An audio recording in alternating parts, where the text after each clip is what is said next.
এখন লেটাল ওয়েপন ব্যবহার করবে, যেখানে পাবে সেটা গুলি করবে। এখন লিথাল ওয়েপন ব্যবহার করবে, যেখানে পাবে সোজা গুলি করবে। এভাবেই আইন শৃঙ্খলা বাহিনীকে প্রাণঘাতী অস্ত্র ব্যবহারের নির্দেশনা দিয়েছিলেন শেখ হাসিনা। ফাঁস হওয়া এই অডিও রেকর্ডটির সত্যতা পেয়েছে বিবিসির ফরেনসিক বিভাগ। সবগুলিকে অ্যারেস্ট করতে বলছি রাখতে, মানে সবাইকে বলা হচ্ছে যে যেখান থেকে টিকাটা পারবো ধরে ফেলবে। আমার নির্দেশনা দেওয়া আছে, ওপেন নির্দেশনা দিয়ে দিচ্ছে। এখন লেটাল ওয়েপন ব্যবহার করবে, যেখানে পাবে সেটা গুলি করবে। বিবিসির প্রতিবেদনে দাবি করা হয় এই রেকর্ডিংটি মূলত একটি ফোনালাপের অংশ, যেখানে স্পষ্ট ভাষায় তৎকালীন সরকার প্রধান শেখ হাসিনা আইন শৃঙ্খলা বাহিনীকে ফোনে গুলি করার নির্দেশ দেন। বিবিসির ফরেনসিক অডিও বিশেষজ্ঞরা প্রথমে রেকর্ডিংটির উৎস যাচাই করেন। এজন্য তারা আধুনিক অডিও বিশ্লেষণ পদ্ধতি ব্যবহার করেছেন, যার মধ্যে রয়েছে স্পেকট্রাল অ্যানালাইসিস, ভয়েস প্রিন্ট মেলানো এবং রেকর্ডিংয়ে কোনো রকম কাটাছেঁড়া বা এডিটিংয়ের প্রমাণ অনুসন্ধান করা।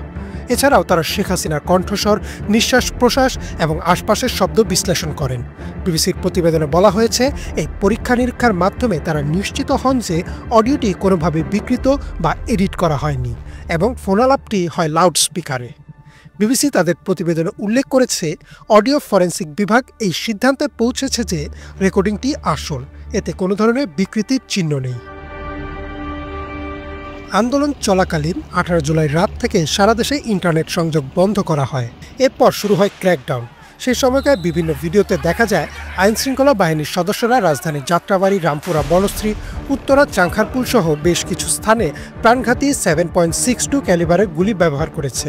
বনশ্রীর একটি নির্মাণাধীন ভবনের ছাদে ঝুলে থাকা এক যুবককেও পয়েন্ট ব্ল্যাঙ্ক অর্থাৎ খুব কাছ থেকে বেশ কয়েক রাউন্ড গুলি করা হয়। এছাড়াও রাতে রাজধানীর বিভিন্ন স্থানে ব্লক রেড চালিয়ে আন্দোলনের সাথে জড়িতদের গ্রেফতার করার ঘটনাও সামনে আসে, ঠিক যেমনটা তাদের নির্দেশনা দিয়েছিলেন শেখ হাসিনা।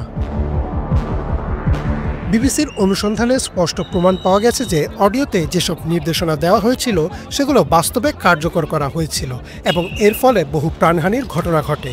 এই অনুসন্ধানের গুরুত্বপূর্ণ অংশ হলো তারা কোন পদ্ধতিতে সত্যতা যাচাই করেছে। শুধু অডিও বিশ্লেষণ নয়, ঘটনার সময়কাল, প্রত্যক্ষদর্শীদের বয়ান এবং বিভিন্ন নথির মিল ঘটিয়ে পূর্ণাঙ্গ প্রমাণের ভিত্তি দাঁড় করিয়েছে। ফলে তারা যে উপসংহারে পৌঁছেছে তা খুবই সুসংগত। রিপোর্টে বলা হয়েছে, আমরা প্রমাণগুলো ত্রিমুখীভাবে যাচাই করেছি, কণ্ঠস্বর বিদ্যমান রেকর্ডিংয়ের সঙ্গে মিলিয়েছি এবং সময়সীমা সরকারি নথির সঙ্গে মিলিয়ে রেকর্ডিংয়ের সত্যতা সন্দেহাতীতভাবে নিশ্চিত হয়েছি। এই অনুসন্ধানের পরিপ্রেক্ষিতে আন্তর্জাতিক মানবাধিকার সংস্থাগুলো উদ্বেগ প্রকাশ করেছে। হিউম্যান রাইটস ওয়াচ এবং অ্যামনেস্টি ইন্টারন্যাশনাল এই অভিযোগকে গুরুতর মানবাধিকার লঙ্ঘনের প্রমাণ হিসেবে বর্ণনা করেছে।